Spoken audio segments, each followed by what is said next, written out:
Hi, David. It's great to see you. How are you doing? You look a little tired. Hi, Emma. To be honest, I am very tired.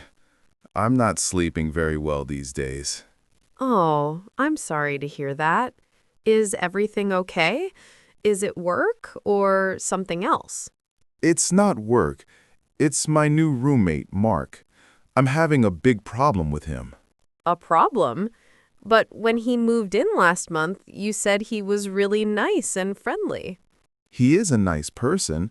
He's friendly and funny, and we have good conversations. That's not the issue. Then what is the issue? What is the problem you're having? The problem is that he is incredibly messy. I mean, really, really messy. My apartment is a disaster. I see. It's hard to live with someone who isn't clean. I've had that experience before. I don't know what to do. I like things to be clean and tidy, but he doesn't seem to care at all. It's making me very stressed. When you say messy, what do you mean exactly? Can you give me some examples? Of course. Let's start with the living room. The living room is a shared space, so it should be for both of us. Yes, it's a common area. So, what does he do in the living room? Well, he leaves his clothes everywhere. There's a jacket on the armchair. His shoes are always in the middle of the floor. And sometimes he leaves his socks on the sofa. Socks on the sofa? Ugh, I would not like that. What about the coffee table? The coffee table is even worse. It's covered with his old magazines, empty coffee cups, and last night there were 2 empty pizza boxes on it. He didn't throw the pizza boxes away after he finished eating? No, he just left them there. It looks terrible, and it's starting to smell a little bit. That doesn't sound good. A messy common area can make the whole apartment feel uncomfortable. Exactly. I feel like I can't relax in my own home because there is always a mess to look at. Okay, so the living room is a big problem. What about the other shared space, the kitchen? The kitchen is a nightmare, Emma. It might be even worse than the living room. Really? The kitchen can get messy very quickly. What's the situation in there? The sink is always full. He uses pots and pans to cook, and then he just leaves them in the sink for days. For days? So you can't even use the sink to wash your own dishes? It's very difficult. I have to wash his dirty pans just to make space for my own plate, and the food on them gets old and hard to clean. That's not fair to you at all. Does he clean the counters after he cooks? Never. There are always crumbs and food spills on the countertops. Yesterday, he spilled some milk and just left it there. It's sticky and gross. And the trash? Who takes out the kitchen trash? I do, every single time. He will put more and more trash into the bin until it's overflowing, but he will never actually take the bag out. This sounds very frustrating, David. I understand why you are so stressed. You've talked about the living room and the kitchen. What about the bathroom? The bathroom is another disaster zone. I really don't like sharing a bathroom with him. Let me guess. He leaves things on the floor in there too? Yes, his wet towel is always on the floor. It never gets a chance to dry, and the bathroom floor is always wet. A wet floor can be dangerous. Someone could slip and fall. And a wet towel will start to smell bad. I know. And that's not all. In the shower, there are at least 5 empty shampoo and shower gel bottles. He finishes them and just leaves the empty bottles there. So he doesn't throw away his own trash in the bathroom either? No, and the mirror is always covered in spots. I think it's from him brushing his teeth. And there's often toothpaste left in the sink. It sounds like he's not very considerate of the fact that you have to use the space too. He's not considerate at all. It's like he doesn't even see the mess he creates. Or if he does see it, he just doesn't care. This is a difficult situation. It's clear that his habits are very different from yours. Had you tried talking to him about any of this? No, I haven't said anything to him yet. That's part of the problem. Why not?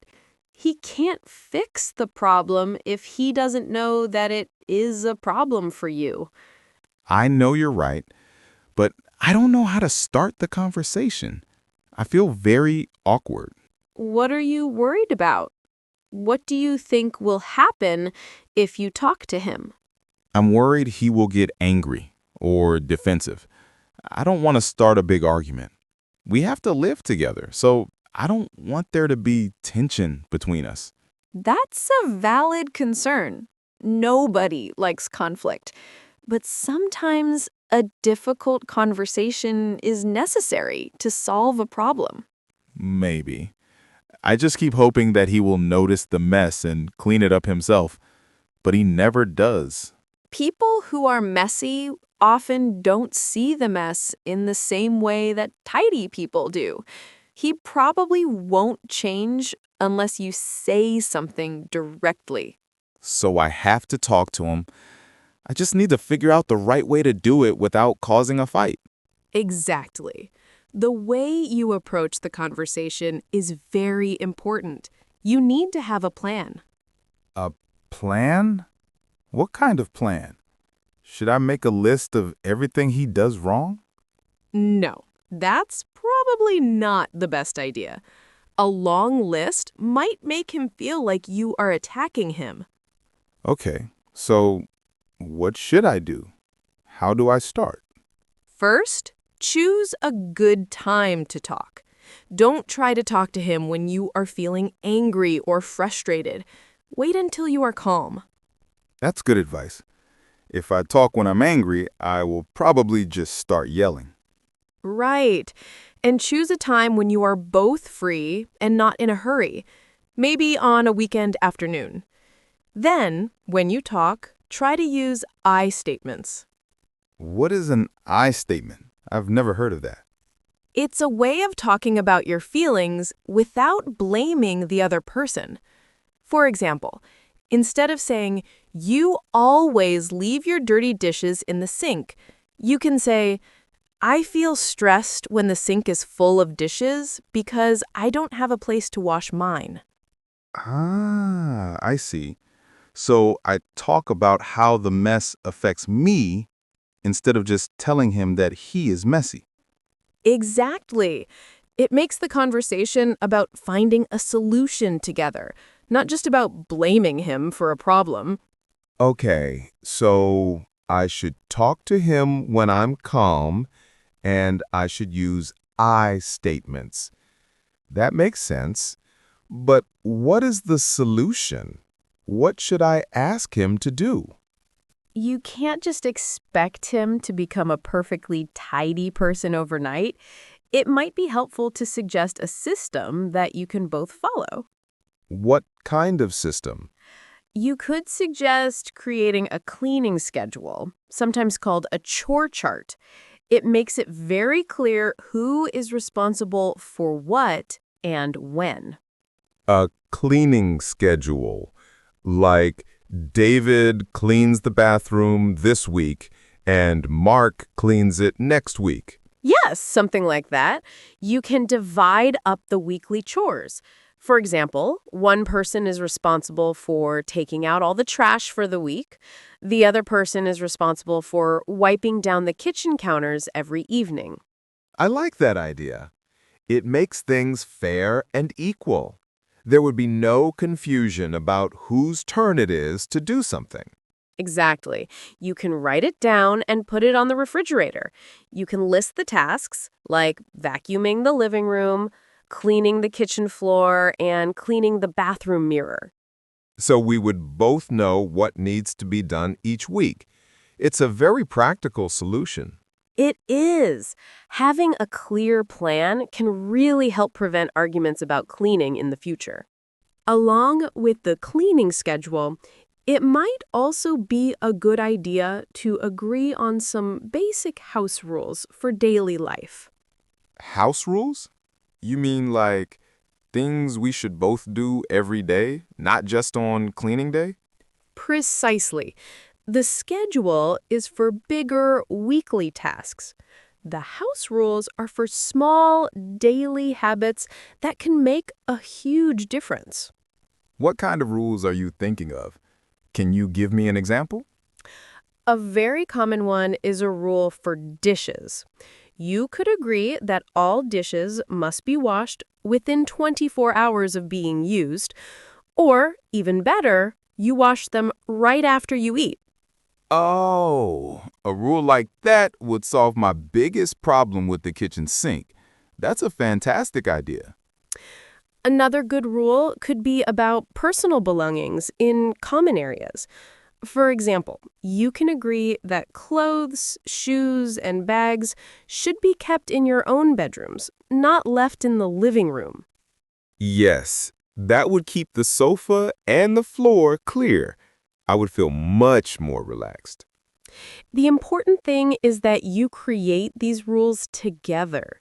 You should sit down with him and ask for his ideas too. If he helps make the rules, he is more likely to follow them. That makes sense. It becomes our apartment's rules, not just my rules that I am forcing on him.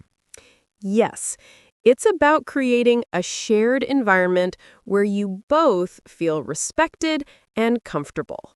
Your advice is so helpful, Emma. I feel much more prepared to talk to him, but I have one more worry. What is it? Tell me. What if I do all of this? I talk to him calmly, we make a schedule, we agree on house rules, and then he just ignores it all. What if nothing changes? That is a possibility.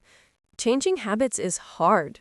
He might agree to the plan, but then forget or fall back into his old ways. So what should I do then? Just give up? No, you shouldn't give up. If he isn't following the rules you agreed on, you'll have to have a follow-up conversation. A gentle reminder.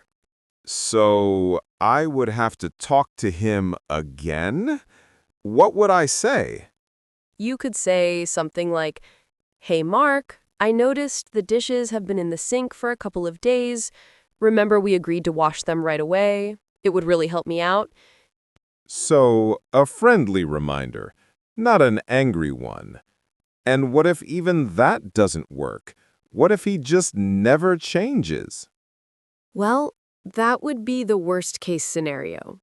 If you've tried talking to him calmly and reminding him several times, and he still doesn't respect your agreement, you might have to consider a more serious step. For example, talking to your landlord. But that is a last resort. For now, just focus on having a positive first conversation. You're right. I shouldn't worry about the worst-case scenario yet. I need to be positive and try the first step, which is talking to him. Exactly. Give him a chance to understand your perspective and to work with you on a solution. I feel so much better now. Before talking to you, I just felt angry and hopeless. Now I feel like I have a clear plan of action. I'm so glad I could help. Sometimes just talking about a problem makes it feel smaller. It does. And your specific suggestions are wonderful.